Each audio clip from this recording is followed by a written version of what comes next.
Hello नमस्कार दोस्तों, मैं मुकेश आप सभी का स्वागत करता हूं एक बार फिर मेरे चैनल पे। तो दोस्तों आज आपके लिए मैं एक बार फिर लेके आया हूं इंडियन कॉन्स्टिट्यूशन यानी कि भारत के संविधान का नेक्स्ट वीडियो, जिसमें हम लोग पढ़ने वाले हैं संविधान की अनुसूचियां। तो दोस्तों आगे बढ़ने से पहले अगर आपने मेरे चैनल को सब्सक्राइब नहीं किया तो सब्सक्राइब जरूर करें, बेल आइकन दबाना मत भूलिए दोस्तों, वीडियो को लाइक कीजिए और ज़्यादा से ज़्यादा वीडियो को शेयर कीजिए। तो चलिए दोस्तों शुरू करते हैं। तो दोस्तों आज हम लोग पढ़ने वाले हैं एकदम नया टॉपिक, संविधान की अनुसूचियां। देखो 1950 में जब संविधान लागू हुआ था 26 जनवरी को, उस टाइम पे हमारे संविधान में 8 अनुसूचियां थी, लेकिन अभी वर्तमान में कितनी है? अभी वर्तमान के अंदर है 12 अनुसूचियां, जो कि हम लोग अभी इस वीडियो में पढ़ने वाले हैं। तो देखो दोस्तों मैं शुरू कर रहा हूँ।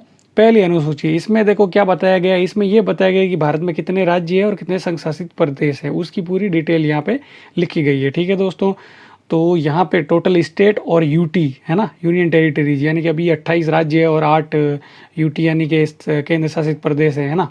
तो उसकी पूरी डिटेल पहली अनुसूची में दे रखी है। तो पहली अनुसूची हमको क्या बताती है कि भारत में कितने राज्य और कितने केंद्र शासित प्रदेश है और उससे रिलेटेड जितनी भी डिटेल है। ठीक है, नेक्स्ट देखो दूसरी अनुसूची बोल रही है कि भाई इनको ये जितने भी राज्यसभा सभापति, लोकसभा अध्यक्ष, राष्ट्रपति, राज्यपाल है ना, ये जितने भी बड़े बड़े पदों पे बैठे हैं ना, सुप्रीम कोर्ट, हाई कोर्ट के न्यायाधीश, ये इन सब का क्या वेतन होगा, कितना इनको भत्ता मिलेगा, कितनी इनको पेंशन मिलेगी, इन सब की पूरी डिटेल जो है वो दूसरी अनुसूची में। अगर इन शॉर्ट में आपको बोलूं कि वेतन, भत्ता और पेंशन का उल्लेख कहाँ किया गया है? दूसरी अनुसूची में। ठीक है, तीसरी अनुसूची बोलती है कि भाई जितने भी इंडिया के अंदर जो पद है ना, राजनीतिक जो पद है, उस पद को ग्रहण करने से पहले क्या होता है दोस्तों, एक शपथ ली जाती है। तो उस शपथ का उल्लेख तीसरी अनुसूची में किया गया है। ठीक है, चौथी अनुसूची देखो दोस्तों, क्या होता है कि हम लोग विभिन्न राज्यों और विभिन्न केंद्र शासित प्रदेशों से क्या होता है कि कुछ सदस्य जो हम राज्यसभा में भेजते हैं। ठीक है, तो वो जो प्रतिनिधित्व है उसकी पूरी डिटेल जो है वो चौथी अनुसूची में बताई गई है। ठीक है दोस्तों, पांचवी अनुसूची में क्या है कि जो अनुसूचित क्षेत्र हैं है ना, जहाँ पे अनुसूचित जनजाति यानी कि एसटी के लोग रहते हैं, तो वहाँ पे वो जैसे कि आदिवासी लोग हैं, उनको क्या होता है, वहाँ पे जो प्रशासन होता है, वो जो नियंत्रण और प्रशासन है, उसकी पूरी डिटेल जो है वो पांचवी अनुसूची में बताया गया है। सीधे सीधे ये समझ लो आप लोग कि जहाँ पे आदिवासी लोग रहते हैं है ना, अनुसूचित जाति के, अनुसूचित जनजाति के जो लोग रहते हैं, उसका पूरा जो प्रशासन और नियंत्रण है, उसका पूरा जो भी डिटेल है वो पांचवी अनुसूची के अंदर बताया गया है। ठीक है, छठी अनुसूची देखो दोस्तों, एक थोड़ा सा ध्यान से इसको समझने की कोशिश करना। देखो असम, मेघालय एकदम टच में है, एक दूसरे से जुड़े हुए हैं।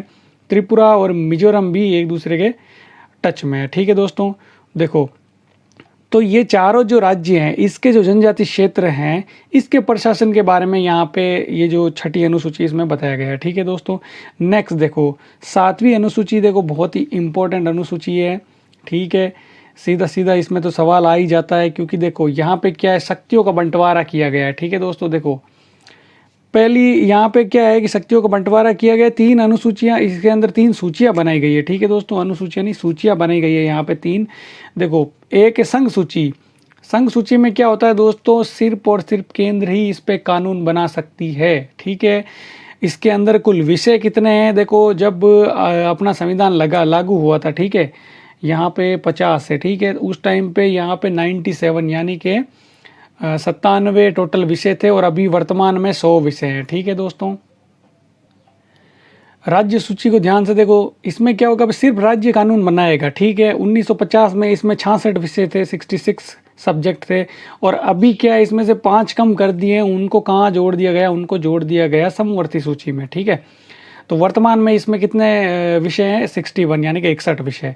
और समवर्ती सूची में क्या है, देखो दोस्तों, केंद्र और राज्य दोनों कानून बना सकते हैं। ठीक है, तो उसको हम लोग बोलेंगे समवर्ती सूची। ठीक है, लेकिन टकराव की जब स्थिति आती है तो वहाँ पे किसका कानून मान्य होगा? केंद्र का ही मान्य होगा। ये पावर केंद्र को मिली है यहाँ पे। ठीक है, वीटो पावर समझ लो आप। देखो विषय इसमें 1950 में कितने थे? 47 या 47 थे।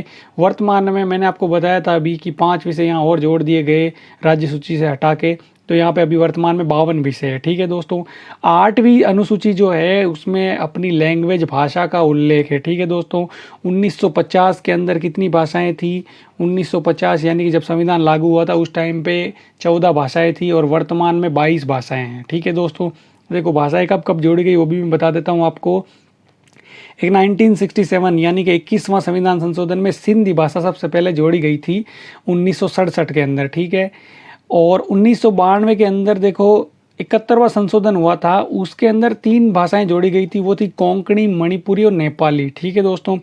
और 2003 के अंदर 92वां संशोधन हुआ था, इसके अंदर मैथिली, संथाली, डोगरी व बोडो भाषा यानी कि 4 भाषाएं यहाँ पे जोड़ी गई, ठीक है दोस्तों। तो इसी वजह से यहाँ पे टोटल कितनी भाषाएं होगी, अभी हो गई है टोटल 22 भाषाएं, ठीक है। नेक्स्ट देखते दोस्तों, 9वीं जो है ये बहुत ही इंपॉर्टेंट है। यहाँ पे देखो संपत्ति अधिग्रहण की विधि का डिटेल यहाँ पे पूरा बताया गया है इस 9वीं अनुसूची के अंदर, ठीक है। और ये देखो दोस्तों, ये पहला संविधान संशोधन था, इसको याद रखने की जरूरत है कि संविधान का पहला संशोधन कौन सा था, तो वो था कि 9वीं अनुसूची जोड़ी गई थी, ठीक है। 1951 के अंदर संविधान का पहला संविधान संशोधन था, ठीक है दोस्तों। 10वीं अनुसूची में क्या देखो दोस्तों, जोड़ा गया दल बदल कानून, ठीक है। पहले क्या होता था, ये विधायक या सांसद जो भी जीतते थे, है ना, इनका जिधर भी मूड होता था ये इधर उधर पार्टी बदल लेते थे, ठीक है दोस्तों। तो इससे क्या होता था, जो सरकार थी उसको नुकसान होता था। नुकसान भी ऐसे होता था, देखो दोस्तों, अगर कोई सरकार बहुमत है, सपोज करो कि 200 सीट है और उसको 101 सीट मिली है, अब 2 बंदे उधर सामने वाली पार्टी में चले गए तो सामने वाली बहुमत में आ गई, है ना, तो इससे सरकार को नुकसान होता था। अब उसी पार्टी के बंदे दूसरी पार्टी की सदस्यता ले रहे हैं तो नुकसान ही हो रहा है। तो ये देखते हुए यहाँ पे दल बदल कानून लाया गया कि भाई आप किसी एक दल में हो तो आप दल नहीं बदल सकते, तो इसी को बोला गया दल बदल कानून, ठीक है। ये 52वां संशोधन था और 1985 के अंदर इसको लागू किया गया। 11वीं अनुसूची देखो दोस्तों, बहुत ही इंपॉर्टेंट अनुसूची है, जिससे देश में जो पंचायती राज व्यवस्था है उसको कानूनी रूप दिया गया, ठीक है दोस्तों, उसको संवैधानिक दर्जा दिया गया, ठीक है। क्योंकि पंचायती राज जो था ये लागू तो बहुत पहले हो गया था, लेकिन इसको संवैधानिक दर्जा नहीं दिया गया था। लेकिन 73 यानी कि 73वां संशोधन जो है 1993, इसमें पंचायती राज से संबंधित जितने भी टोटल विषय हैं यहाँ पे 29, ठीक है दोस्तों, तो इसको संवैधानिक दर्जा दे दिया गया। और इसके साथ ही तुरंत उसी साल में एक और संशोधन हुआ था, उसमें जो शहरी क्षेत्र में स्थानीय स्वशासन जैसे कि नगर निगम, नगर पालिका, ये जो है उससे संबंधित ये 12वीं अनुसूची है, ठीक है दोस्तों, तो उसको भी संवैधानिक दर्जा दे दिया गया। उसके अंदर कुल 18 विषय आते हैं, ठीक है दोस्तों, तो वो था 74वां संविधान संशोधन। तो दोस्तों अब थोड़ा सा इसको क्या कर लेते हैं, एक बार रिव्यू ले लेते हैं, शॉर्ट में इसको थोड़ा सा समझने की कोशिश करते हैं, ठीक है दोस्तों। पहली अनुसूची बोलती है केंद्र और राज्य, ठीक है, केंद्र और राज्य की डिटेल। दूसरी बोलती है कि भाई वेतन भत्ता और पेंशन कितनी मिलेगी, ठीक है। तीसरी बोलती है कि भाई शपथ ले लो आप, ठीक है। चौथी बोलती है कि राज्यसभा में प्रतिनिधित्व कितना होगा, क्या होगा। 5वें में SC/ST के लिए विशेष प्रावधान जो है, ठीक है। 6ठी जो अनुसूची है उसमें मेघालय, असम, त्रिपुरा और मिजोरम से के प्रशासन से संबंधित है, ठीक है दोस्तों। 7वीं क्या है, राज्य सूची, केंद्र सूची और समवर्ती सूची की डिटेल है यहाँ पे। 8वीं में भाषा का उल्लेख है। 9वीं में संपत्ति अधिग्रहण। 10वीं में दल बदल। 11वीं में पंचायती राज और 12वीं में शहरी स्थानीय स्वशासन, ठीक है दोस्तों। तो ये एक पूरा शॉर्ट रिव्यू था, ठीक है, इससे आप याद भी कर सकते हो, ठीक है दोस्तों। नेक्स्ट देखो, नोट लगा के मैंने आपको यहाँ पे बताया है कि 69वां संविधान संशोधन द्वारा दिल्ली को राष्ट्रीय राजधानी घोषित किया गया। ये सवाल सीधा सीधा आता है एग्जाम के अंदर, तो इसको भी आप याद रखना दोस्तों, ठीक है दोस्तों। एक देखो, ये जो 8वीं अनुसूची ये बहुत बार पूछी गई है, ये दल बदल वाला, ये पंचायती राज वाला, ये तो पूछे ही जाते हैं, ठीक है दोस्तों। और ये जो पहला दूसरा ये तो आपको याद रखना ही है। ये तीसरा शपथ वाला भी पूछा जाता है। तो जितने भी सवाल बन रहे वो आप ध्यान रखो, ठीक है, जैसे पहली, दूसरी, तीसरी, ठीक है दोस्तों। और एक ये 7वीं अनुसूची, और 7 के बाद तो देखो सारी इंपॉर्टेंट है, ठीक है दोस्तों। तो आई होप दोस्तों आपको वीडियो पसंद आया होगा। और अगर आप ये वीडियो फेसबुक पे देख रहे हैं तो मेरे फेसबुक पेज को लाइक कीजिए, इंस्टाग्राम पे देख रहे हैं तो मुझे फॉलो कीजिए, और यूट्यूब पे देख रहे हैं तो मेरे चैनल को सब्सक्राइब कीजिए।